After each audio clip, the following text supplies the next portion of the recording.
call it nature with a makeover. You really feel like you can reach out and grab the landscape. On this episode of Top 10, If I was in that room and I looked out, I would maybe believe in God. we'll show you 10 indoor-outdoor spaces that'll make you green with envy.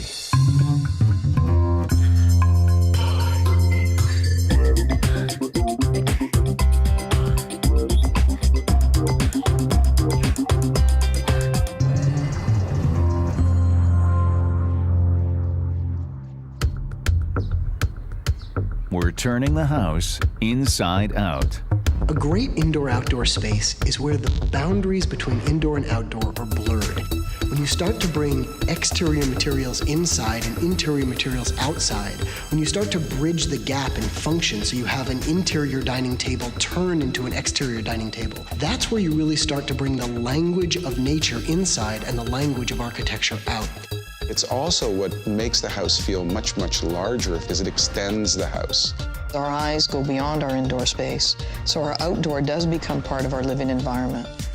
And the less separation you have from the inside to the outside makes for a more pleasurable space. The countdown begins right now.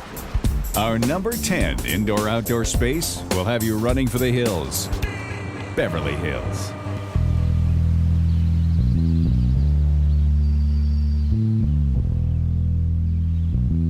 The designer went about building a living room outside. It wasn't, I'm outside, so let me cater to the outside. It was more, let's get the outside to work with what I want to do.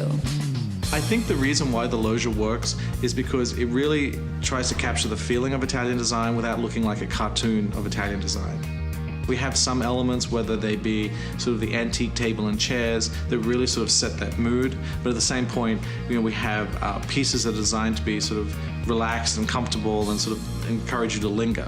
And so, it really sort of creates that feeling like it could be in Italy without sort of trying to sort of make it feel like it's sort of slavishly following that style.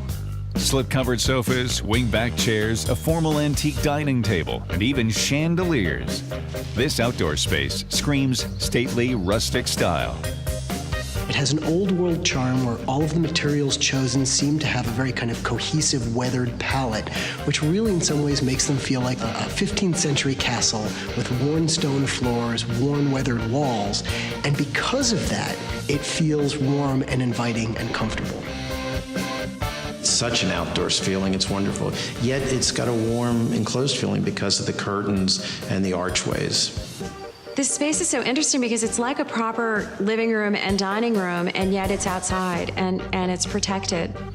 It's elegant and traditional and understated and chic.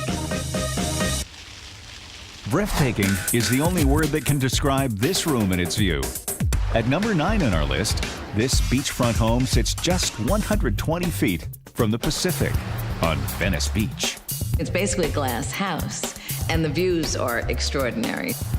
Even if you're inside and it's raining out, you still feel like you're outside because of the glass. The 15-foot wide front window rolls down on a custom-built worm drive system, stopping at a height of 3 feet, so there's no need for a railing. I want to go and see this room in person. I am so intrigued with the way this window goes up and down. I think it's just so incredible to have such a big expanse of glass. Just makes you feel like you're right at the beach.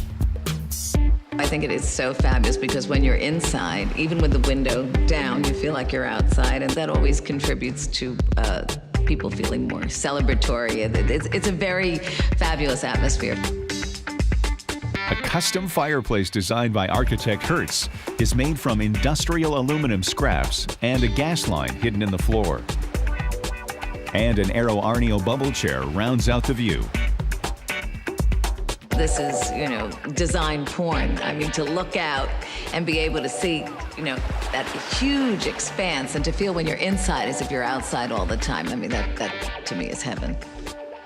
From beachside modern to Tony Orange County.